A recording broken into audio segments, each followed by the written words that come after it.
Muchas gracias por quienes están presentes, nos están viendo y escuchando a través de la plataforma de OncoSummit. Para continuar con un tema muy importante también en cuidados paliativos, es que voy a dar paso al desarrollo del simposio Satélite TEBA con el tema del dolor irruptivo oncológico, un abordaje integral en la práctica diaria. Voy a dejar con ustedes a quien va a moderar este espacio, que es el doctor Carlos Bustillo Petit. Doctor Carlos Bustillo, buenas tardes y bienvenido a la plataforma y lo dejo como moderador del simposio.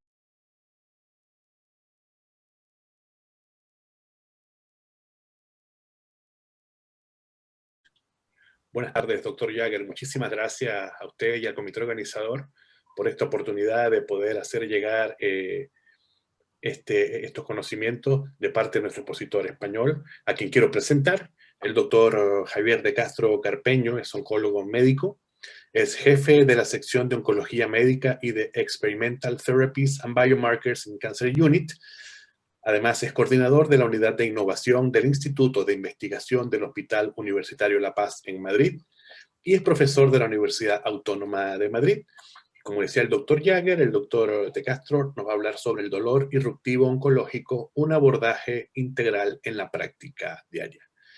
Cuando guste, doctor de Castro. Gracias. Buenas tardes, Carlos. En primer lugar, agradecer la invitación de nuevo a estar con todos vosotros. Un placer. Pues nada, vamos a hablar de un tema interesante. He estado escuchando algunas de las ponencias anteriores, en las cuales me ha parecido muy interesantes y muy también descriptivas de lo que tiene que ser el tratamiento de un paciente oncológico, desde todo el cuidado continuo, desde todo el tratamiento. A mí me gusta más que hablar de cuidados paliativos, hablar de cuidado continuo, porque realmente desde el momento del diagnóstico, incluso en pacientes oncológicos potencialmente curables, van a necesitar tratamientos de apoyo, como es el caso del tratamiento del dolor. Esta es mi declaración. Y realmente estaréis conmigo que el dolor es una de las cosas que más preocupa al paciente oncológico. Que de hecho muchos de los pacientes cuando son diagnosticados de cáncer, lo primero que nos dicen es: yo lo que quiero es no sufrir, no tener dolor, con independencia de que estemos hablando de una enfermedad, como digo, potencialmente curable o no potencialmente curable. Y lo cierto es que cuando nos teníamos que preguntar, todos los que nos dedicamos a los pacientes oncológicos, si realmente los pacientes con cáncer tienen dolor, yo creo que en esto estaríamos todos más o menos de acuerdo. Luego, si realmente pueden tener dolor irruptivo, que quizá para contestar esta pregunta tendríamos que tener muy claro todos lo que entendemos por dolor irruptivo. Y finalmente, si tanto el dolor general global del paciente con cáncer como el dolor irruptivo está bien controlado y si nuestros pacientes están satisfechos. Cuando nos preguntamos si el paciente tiene dolor, realmente sabemos que al momento del diagnóstico más de un 30% de los pacientes lo pueden tener, pero si nos vamos a los estadios avanzados, posiblemente hasta el 90% de nuestros pacientes van a tener algún tipo de dolor, bien relacionado con el cáncer o bien relacionado incluso con los tratamientos que hemos provocado que hemos utilizado y hemos provocado ese dolor desde la cirugía, la quimioterapia o a la propia radiación. Con lo cual, creo que la respuesta a que si el paciente realmente el dolor es una preocupación importante, pues de hecho es cierto porque la mayoría de pacientes van a tener este problema. Y yo creo que todos nos tenemos que preguntar si es un problema resuelto y realmente no lo es. Sabemos que cuando hablamos de dolor estamos hablando de dolor oncológico, generalmente de un dolor crónico asociado a un dolor agudo, pero sobre todo este dolor crónico oncológico a día de hoy incluso nos podemos dividir en dos etapas que pueden ser el del paciente activo, en el cual podemos tener diferentes tipos de dolor que luego comentaremos, y luego por suerte, dado que nuestros pacientes cada vez viven más, incluso podemos hablar de los conceptos de cronificación del cáncer, pues podemos estar hablando de que el paciente en un periodo posterior a los tratamientos oncológicos también esto que llamamos ahora largos supervivientes o pacientes cronificados pueden como digo, experimentar también algún tipo de dolor. En cualquier caso, el dolor posiblemente parte de un problema físico y se acaba convirtiendo en un problema global que afecta a todas las esferas del paciente con cáncer y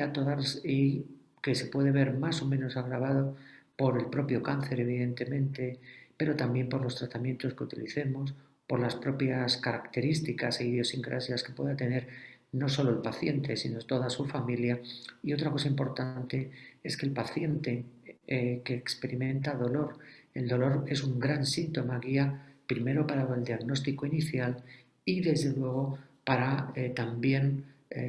monitorizar cómo está funcionando nuestros tratamientos oncológicos en la evolución del tumor de cada paciente. Lo cierto es que, como comentaba, aunque es algo que todos somos conscientes de que hay que hacer, lo cierto es que a día de hoy todos sabemos, y esta es la encuesta EPIC europea que ya se publicó hace unos años, pero que realmente es triste ver cómo seguimos avanzando poco porque el dolor en muchos casos no está bien controlado por muchos de nuestros pacientes. Esta es una diapositiva que a mí me gusta poner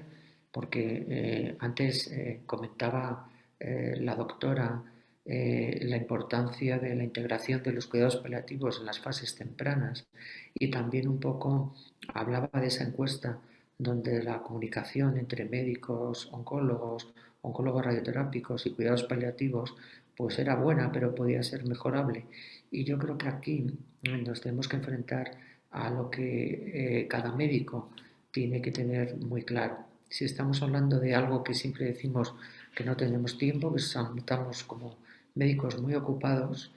o incluso dando la espalda al paciente que tiene dolor, pensando que eso es cosa de otros, como unidades de dolor o médicos en cuidados paliativos. Al final, desde luego, si un colega oncólogo no debe o no quiere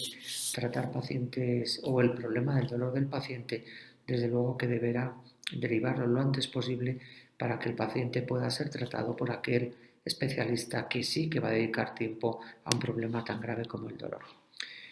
Me gustaría reflexionar con un caso clínico y un caso clínico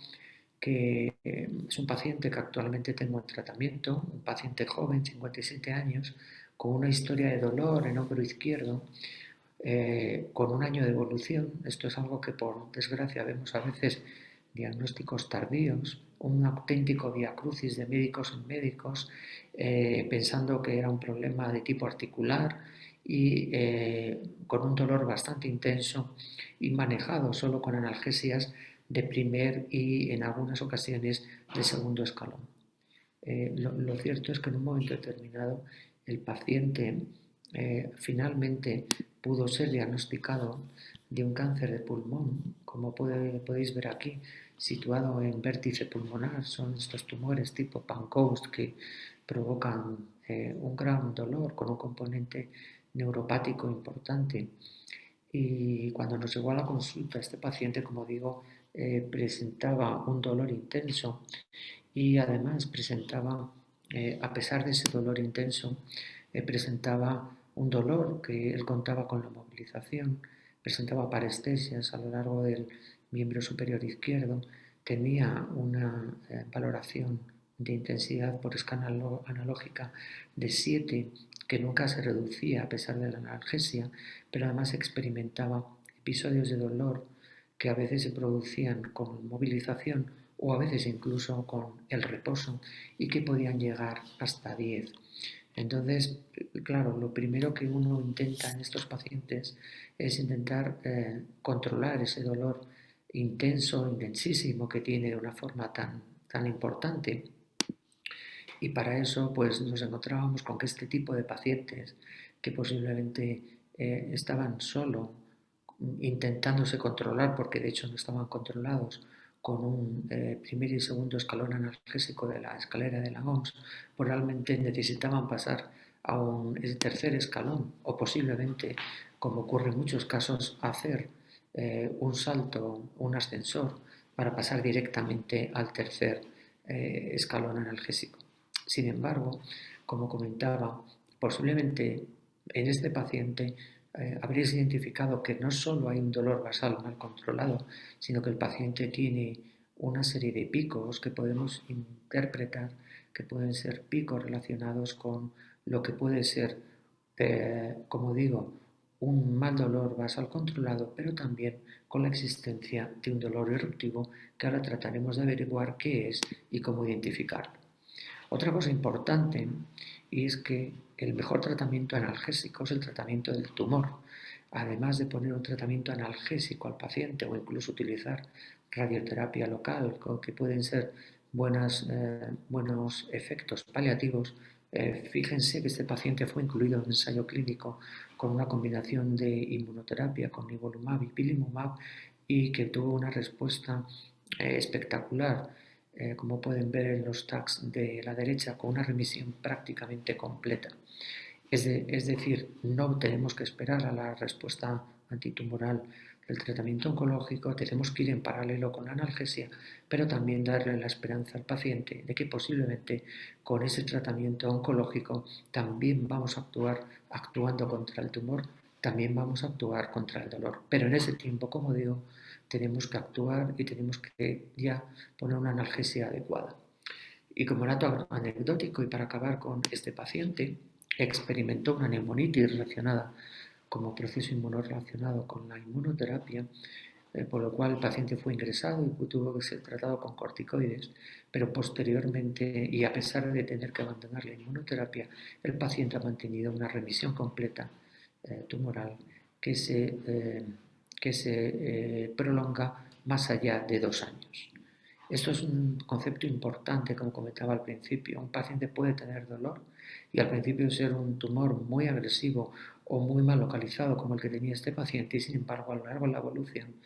poder llegar a una respuesta completa y no por eso no tenemos que usar tratamientos de tercer escalón como todos los opioides porque el paciente igual que puede escalar subiendo si lo necesita puede hacer una reducción hasta una desaparición, como digo, del tratamiento analgésico, como fue este paciente que en la actualidad no ha tenido ningún fenómeno de dependencia, no ha tenido ningún fenómeno de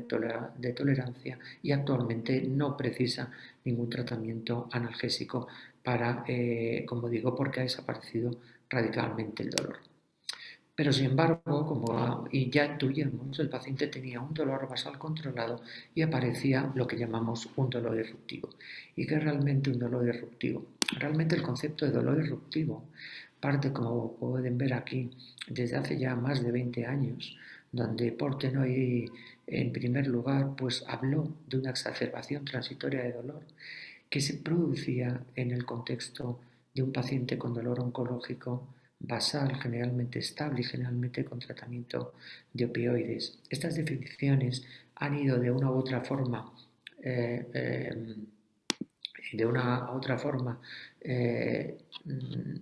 sofisticándose, pero realmente lo más importante es tener varios conceptos como son que se trata de un fenómeno pasajero de una gran intensidad donde pueda haber desencadenantes que lo hagan predecible o impredecible y, como digo, con un dolor en general estable y controlado. ¿Qué nos dice la Sociedad Española de Oncología? Que desde hace unos años se ha preocupado también no solo por el tratamiento oncológico, sino también por el control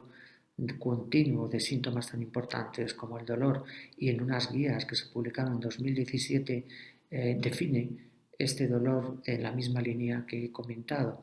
exacerbación aguda, corta duración pero gran intensidad, generalmente que puede aparecer de forma espontánea con un detonante y que el paciente lo sufre cuando lo que se supone que es el dolor basal está controlado. Y un punto importante, y es una gran variabilidad en la prevalencia, desde un 20 a un 90%, y todo lo que da una gran variabilidad es posiblemente porque no lo estamos diagnosticando bien. Por lo tanto, estamos hablando de, como comentaba, un dolor, rápida aparición, corta duración, gran intensidad y que se repite como máximo en unos 4 episodios diarios. Estas 4 características tenéis que tenerlas en mente cuando queramos analizar o definir claramente un dolor irruptivo, porque si el dolor basal no está bien controlado, lo que nos va a ocurrir que los árboles posiblemente o el bosque no nos dejan ver realmente lo que está dentro de esos árboles y de ese bosque, con lo cual es muy importante de entrada ese control del dolor general para luego definir e identificar estos 4 puntos. Además, añadiría que a veces incluso la duración del dolor puede variar y esto puede ser porque posiblemente dependa del tipo de causante del dolor eruptivo, de si es un dolor voluntario o no, como comentaremos, o un dolor espontáneo y de origen desconocido. Pero esto lo iremos comentando. Importante, si se producen más de 4 o 5 episodios de lo que intentamos definir como dolor eruptivo, posiblemente no sea un dolor eruptivo, estemos hablando de dolores mal controlados que tendremos que también solucionar. Y como sabemos, como ya habíamos definido, el dolor puede tener un origen nociceptivo, neuropático o de etiología mixta, y también el dolor eruptivo puede afrontar estos tipos de orígenes, y hay diferentes estudios que tratan de definir cuál es el más frecuente. Posiblemente lo más frecuente sea el de intensidad mixta o el de componente mixto. También es evidente que es el cáncer el que produce el dolor eruptivo en su mayor origen, pero cuidado, porque pueden ver también en las diferentes clasificaciones que el propio tratamiento oncológico, nosotros con los tratamientos oncológicos podemos ocasionar también estos dolores eruptivos, lo cual también hay que tenerlo muy claro. Y además, otro punto importante es que cualquier tipo de afectación lo puede producir, siendo la afectación ósea, como veremos, la que con más frecuencia se define con este tipo de dolor.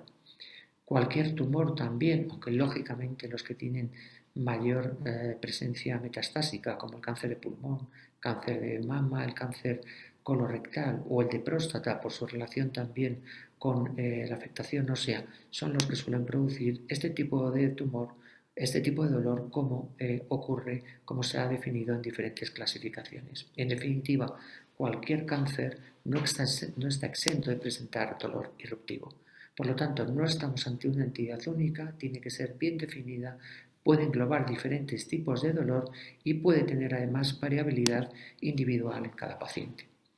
¿Cómo podemos clasificar el dolor eruptivo? Básicamente en 2 grupos. Sí puede ser espontáneo, lo cual es lo más frecuente, es decir, no sabemos qué lo desencadena, o si puede ser incidental y lo desencadena.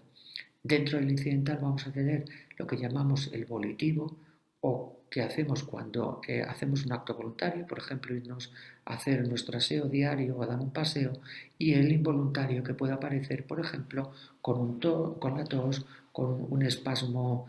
abdominal después de la digestión de una comida. Y fijaos que a la izquierda hablamos de un fallo final de dosis, que eso no es un dolor eruptivo. Un dolor por fallo a final de dosis es un dolor mal controlado, quizá porque no está llegando la intensidad del opioide que estemos utilizando como base de este dolor. También apunto a decir que, aunque en líneas generales tenemos que identificar el dolor eruptivo como un dolor que aparece en pacientes con dolor basal controlado y con dolor basal controlado con opioides, hoy en día podemos ampliar esta indicación, por ejemplo, a un paciente que a lo mejor va a recibir un tratamiento que puede producir un dolor muy intenso, como puede ser una radioterapia paliativa en única sesión, lo que supone este momento, o que va a ser intervenido, o que tiene una fractura patológica. Entonces, a lo mejor no necesitamos, incluso, aunque en la mayoría de los casos, como digo, sí, tener un dolor basal controlado con opioides, pero para controlar el dolor eruptivo. Por lo tanto, claramente, dolor incidental, dolor espontáneo. Por desgracia, el dolor espontáneo, este que no podemos predecir, es el más frecuente, aparece casi en más del 60% de los casos. ¿Cómo podemos evaluar el dolor? Pues realmente conociéndolo, un poco en lo que hemos venido hablando a lo largo de la presentación hasta este momento. Si no pensamos en él, no lo vamos a identificar. Y luego tendremos que hablar, como digo, por supuesto, del tipo de tumor, causas, estadio de la enfermedad, características de ese dolor y también cómo se presenta el dolor eruptivo. Realmente, como apuntaba previamente, cuando tenemos una prevalencia que nos oscila del 19 al 89%, realmente es porque algo no estamos detectando de la forma adecuada. Y también es importante señalar, fijaos que mientras que casi el 80% de los pacientes oncológicos con dolor crónico que no tienen dolor eruptivo están satisfechos con el control del dolor, solo el 25% de los pacientes con dolor irruptivo están satisfechos con su control, con lo cual esto nos hace reflexionar hacia dónde debemos de ir. Y como apuntaba previamente, cuando hablamos de afectación ósea, posiblemente el dolor irruptivo incidental deba estar prevalente, deba estar presente en casi el 80% de los pacientes, con lo cual otra importante conclusión es que aquellos dolores que podemos predecir, pues desde luego los tenemos que intentar tratar precisamente para aumentar la satisfacción de nuestro paciente, porque el dolor eruptivo va a alterar todas las esferas de dolor que tenemos. ¿Cómo lo podemos identificar en la clínica diaria? Punto número uno, pensando en ello, como decía. Segundo, evaluando el dolor, y el dolor tiene que ser historiado por los médicos de la misma forma que historiamos cualquier tipo de síntoma, y debe ser identificado. A veces los oncólogos médicos, por ese tiempo que a veces decimos que nos falta, no lo identificamos de una forma tan adecuada como por ejemplo pudieran hacerlo los compañeros de paliativos o de la unidad de dolor, pero realmente es algo que tenemos que hacer. Hay un algoritmo muy simple, que es el algoritmo de Davis, que no por simple no deja de ser absolutamente fácil para poder identificar este dolor. Lo primero, si existe un dolor basal. Primero tiene que existir, aunque ya digo que en los últimos años también algunos casos se puede tratar, pero quedémonos con que tenemos que tener un dolor basal que además está controlado, porque si no lo está, no estamos hablando de un dolor irruptivo como comentaba. Y si sobre ese dolor basal aparecen exacerbaciones, aquí tendremos que definir realmente cómo son esas exacerbaciones, porque posiblemente sí que estamos ante un dolor irruptivo, que luego tendremos que evaluar en localización, características del dolor, duración del tiempo, número de crisis, etcétera, como apuntaba previamente, y también poderlo distinguir claramente de lo que es el dolor basal, que suele ser un dolor más moderado en su intensidad y de mayor duración de tiempo de lo que es un dolor irruptivo como tal. Con lo cual, la historia es importante, el examen físico importante, y si tenemos que recurrir a técnicas de imagen, pues también fundamental. Evaluaciones de intensidad desde escalas analógicas hasta herramientas multidimensionales como la que utilizan los compañeros de paliativos o de unidad de dolor son fundamentales, pero insisto, lo más fácil es simplemente pensar en ello, una buena historia, una buena exploración física y desde luego los algoritmos que comentaba para ir viendo si realmente vamos cumpliendo ese punto de si existe dolor, si lo estamos cubriendo el dolor basal, si estamos revaluando adecuadamente al paciente, el control del dolor basal inicial no lo podemos considerar, como digo, un inicio de dolor irruptivo o una definición de dolor irruptivo, con lo cual, hasta que no hagamos ese control adecuado del dolor basal, no vamos a poder definir claramente cómo es el dolor irruptivo y cómo tratarlo. Realmente cuando utilizamos un fármaco para estos picos rápidos de aparición, vamos a necesitar fármacos que actúen rápidamente y también en poco tiempo, porque si no podemos caer en que llegamos tarde o en que sobredosificamos al paciente. Por lo tanto, si evaluamos los opioides que tenemos que utilizar, tenemos que saber cuáles son los que van a actuar de una forma más rápida y también cuáles son los que sus efectos van a durar menos tiempo para que no lleguemos tarde y luego al mismo tiempo podamos tener dormido al paciente durante un mayor porcentaje de tiempo. Por lo tanto, el fentanilo se presenta como el mejor candidato por varios factores, sobre todo porque es muy lipofílico y tiene una biodisponibilidad muy rápida que por vía transmucosa puede llegar en apenas un par de minutos al plasma y así poderse actuar. Además, tiene un metabolismo hepático, con lo cual en pacientes con afectación renal puede ser un fármaco también seguro, solo habrá que controlarlo en pacientes con afectación hepática severa y no tiene metabolitos, no deja metabolitos no activos. Esto además nos permite hacer el perfil de esta rapidez que necesitamos en el inicio de la acción analgésica y en la adaptación a ese esquema de lo que pueden ser esos picos de dolor disruptivo que comentaba previamente. Con lo cual aquí ya tenemos, por lo menos en España, tenemos la suerte de disponer de varios compuestos, tanto a nivel oral, sublingual, en la propia mucosa yugal o a nivel intranasal. Todos ellos tenemos que conocerlos porque van a actuar unos de una forma más rápida y pueden ser más interesantes cuando tengamos a lo mejor un dolor incidental que podamos intervenir de una forma más o menos prevista, mientras que cuando tengamos algo muy espontáneo que aparece, por ejemplo, en medio de la noche y que despierta al paciente, posiblemente tengamos que ir a los de acción más inmediata para intentar paliar el dolor lo antes posible. Esto es lo que dicen también las guías de la Sociedad Española de Oncología, es que la morfina no es un buen compañero para el paciente que tiene dolor irruptivo y esto también lo dicen las guías europeas con un nivel de evidencia 1A para el fentanilo transmucoso, mientras no así para la morfina, como comentaba. Además, como las guías de la Sociedad Española de Oncología siguen refrendando en estas guías de cuidados continuos este manual que os comentaba al principio, desde que los oncólogos nos intentamos preocupar de que realmente este es un problema grave que tenemos que intentar paliar a nuestros pacientes y aquí tanto la vía transmucosa como la vía transmucosa intranasal pueden ser muy útiles. Por lo tanto, ya son mis conclusiones, identificar, si no reconocemos este tipo de dolor no podemos diagnosticarlo. Cuando es incidental, como comentaba antes, lo podemos prevenir, lo cual vamos a evitar muchas molestias e incluso